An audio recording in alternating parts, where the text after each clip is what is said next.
Circle of Inevitability, capítulo 244. Vermelho e preto.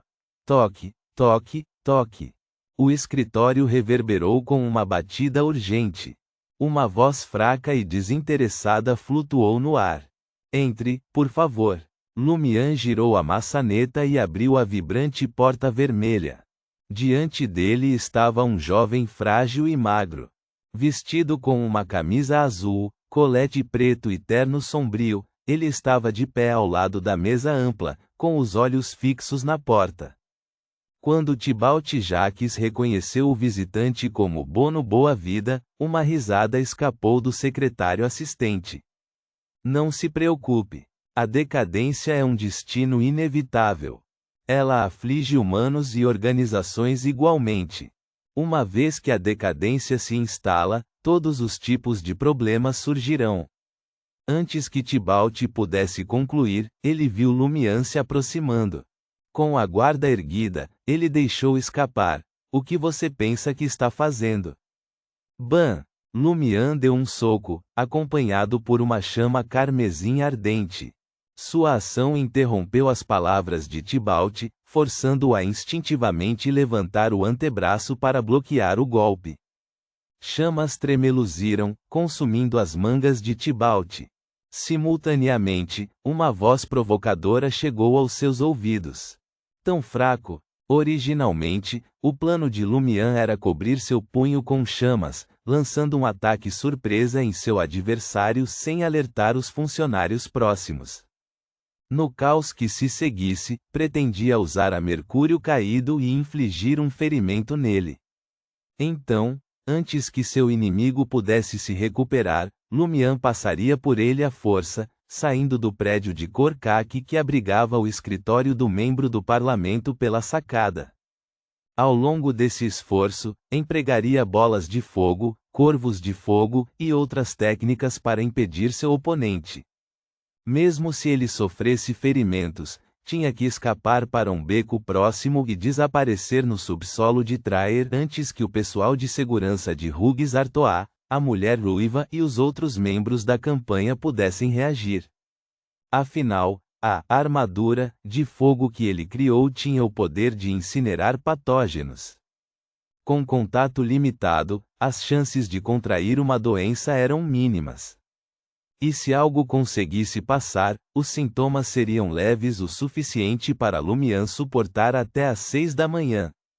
Se o pior acontecesse, poderia pegar emprestado um pouco do agente de cura de Franca. Até mesmo Hur, um catador com sua idade avançada, sucumbiu à doença apenas 1 ou 2 horas após ser exposto ao patógeno. Lumian acreditava que seria um problema ainda menor para ele. Claro, a condição era que o catarro espesso representasse um dos métodos mais potentes de Tibalt. Ele não conseguia imaginar uma doença altamente virulenta que desencadeasse sintomas em 1 ou 2 minutos. No entanto, Lumian não tinha todas as chances do mundo para se proteger. Porém, agora, após uma rápida troca de palavras, Lumian percebeu que Tibalt Jacques era muito mais fraco do que havia presumido. Essa revelação alterou instantaneamente o curso de ação de Lumian. Silenciosamente, seu corpo foi envolto em um manto vermelho fogo. As chamas ondulavam como líquido, envolvendo perfeitamente sua pele, cabelo, vestimentas e chapéu. Elas ficavam ali, tremeluzindo. Chamas vermelhas continuaram a emergir de Lumian, fundindo-se com o inferno. Era como se Lumian tivesse se enrolado em um manto carmesim. Em meio ao turbilhão de chamas, seu semblante disfarçado e seus olhos azuis, cada um abrigando um fogo ardente, apareceram. Com um estalo, ele descartou a bengala escura e lançou um punho envolto em chamas em direção a Tibalt. O cabo da bengala permaneceu aceso, eliminando quaisquer vestígios de impressões digitais, suor ou marcas de mãos. Bang! Bang! Bang! Tibalt cambaleou 2 passos para trás, como se estivesse lutando contra uma tempestade de fogo. Seus olhos queimavam com uma intensidade avermelhada. Ele bufou e expeliu uma espessa fleuma em Lumian. O catarro viscoso amarelo esverdeado encontrou o manto de fogo e foi instantaneamente incinerado, emitindo um som crepitante. Bam! Bam! Bam! Os braços de Lumian, envoltos em chamas carmesim, balançavam repetidamente, prendendo Tibalt a um canto do escritório. Suas costas pressionadas contra a parede, sem escapatória ou recuo. Tudo o que ele podia fazer era aparar defensivamente com seus braços. Ao testemunhar a inutilidade do escarro da doença e o ar ao redor esquentando sob a influência das chamas, fazendo sua pele queimar, o coração de Tibalt se contraiu e ele estava prestes a gritar por ajuda. No entanto, assim que ele abriu a boca, o punho flamejante de Lumian colidiu com seu braço, fazendo-o tremer. Suas palavras ficaram presas em sua garganta. Tibalt tentou pedir ajuda, mas seus apelos foram repetidamente interrompidos pelo adversário. A voz profunda de seu inimigo ressoou em seus ouvidos. Isso é tudo o que você tem? Como um novato fraco como você ousa cuspir de forma tão imprudente? Sua divindade não lhe ensinou a se comportar com civilidade? Vou trazer 100 vagabundos para cuspir na sua boca. A zombaria inflamou os olhos de Tibalt, e ele momentaneamente esqueceu de procurar ajuda. Tudo o que desejava era que a outra parte sofresse e perecesse. Bolhas translúcidas se materializaram em sua pele exposta, cheias de um fluido preto amarelado doentio. Bang! Bang! Bang! O punho flamejante de Lumian consumiu a manga de Tibalt, rompendo a bolha translúcida dentro dela.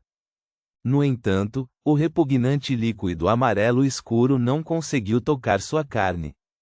Foi primeiro chamuscado pelas chamas antes de ser detido pelas luvas.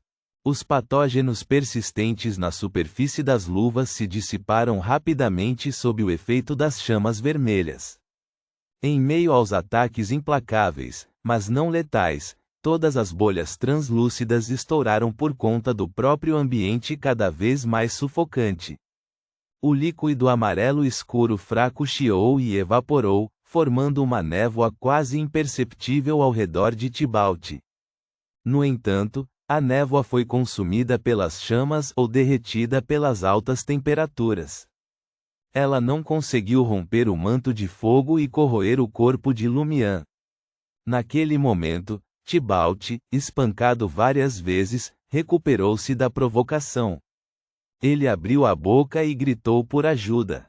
Gás de alta temperatura e chamas dissipadoras infiltraram a boca de Tibalt quando o punho de Lumian atingiu. O calor contorceu sua expressão, deixando-o incapaz de gritar. Você está se sentindo bem? Está se divertindo? Quando você cuspiu sem se importar, você já pensou que isso levaria à sua própria morte? Tirar a própria vida não é diferente de matar uma galinha. Lumian fixou seu olhar nos olhos de Tibalt, testemunhando o desespero, o medo e os pedidos de misericórdia emergirem lentamente. Ele não cedeu. Com os punhos em chamas carmesins, ele desencadeou outro ataque implacável de golpes. Ele não tinha intenção de escapar das fracas tentativas de defesa de Tibalt, cada golpe atingia seu alvo. Com um baque suave, Lumian parou abruptamente e retirou as mãos. Tibalt permaneceu imóvel contra a parede, com o olhar vazio. As chamas que envolviam o corpo de Lumian se dissiparam como um rio recuando, deixando para trás um rastro carmesim em seus passos. Sem dar a Tibalt um segundo olhar, Lumian abaixou-se para pegar sua bengala. Ele pegou o dedo do Sr. K e o pressionou contra a parede ao lado de Tibalt. Feito isso, Lumian tirou sua meia cartola e colocou-a sobre o peito, curvando-se para Tibalt. Então, passou por sua presa sem vida, parecida com uma estátua, e se aventurou na sacada. Escondido pelas sombras, ele se pressionou contra a parede e saltou sem esforço para o lado do prédio de cor caqui. Só então os ocupantes no andar de cima sentiram que algo estava errado. Vários indivíduos saíram correndo, espiando o mundo exterior. A figura de Lumian já havia desaparecido nas profundezas do beco escuro. Simultaneamente, um som abafado emanou do corpo rígido de Tibalt. Estrondo. Em um instante, ele irrompeu de dentro, com chamas vermelhas espalhando carne e órgãos internos em todas as direções. Infusão de F. Infusão de fogo do piromaníaco. Antes da partida de Lumian, Tibalt estava à beira do precipício da morte. Seus órgãos e cérebro foram consumidos pelas chamas injetadas. O que se seguiu foi principalmente a aniquilação de seu corpo espiritual. Houve 3 razões pelas quais Lumian mudou de ideia no último momento, optando por abrir mão do método mais rápido e simples de derrotar Tibalt. Primeiro, utilizar o fantasma Montsouris poderia potencialmente impactar a família de Tibalt. Se possível, era preferível evitar tais medidas, apesar da alta probabilidade de que eles já tivessem sucumbido à influência de uma divindade maligna.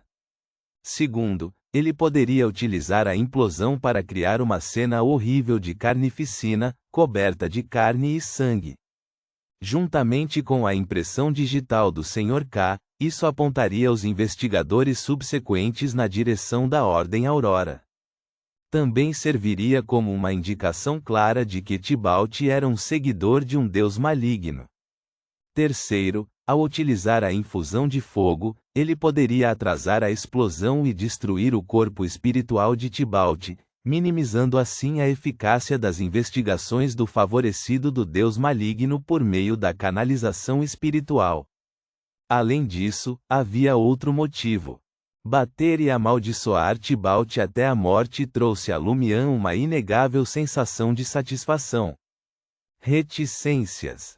Em pouco tempo, um grupo de 7 ou 8 indivíduos, incluindo Hugues Artois, a mulher ruiva, e a secretária de óculos, chegaram à porta de Tibalt Jacques.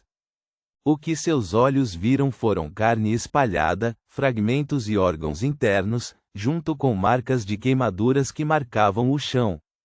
A visão do vermelho e do preto misturados foi chocante, deixando todos os presentes sem palavras. Quem poderia ter feito isso? Exclamou Hugues Artois, com um horror estampado em seu rosto.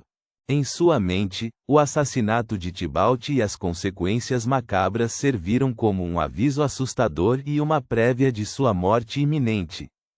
Afinal, quem faria tal coisa para atingir um secretário assistente?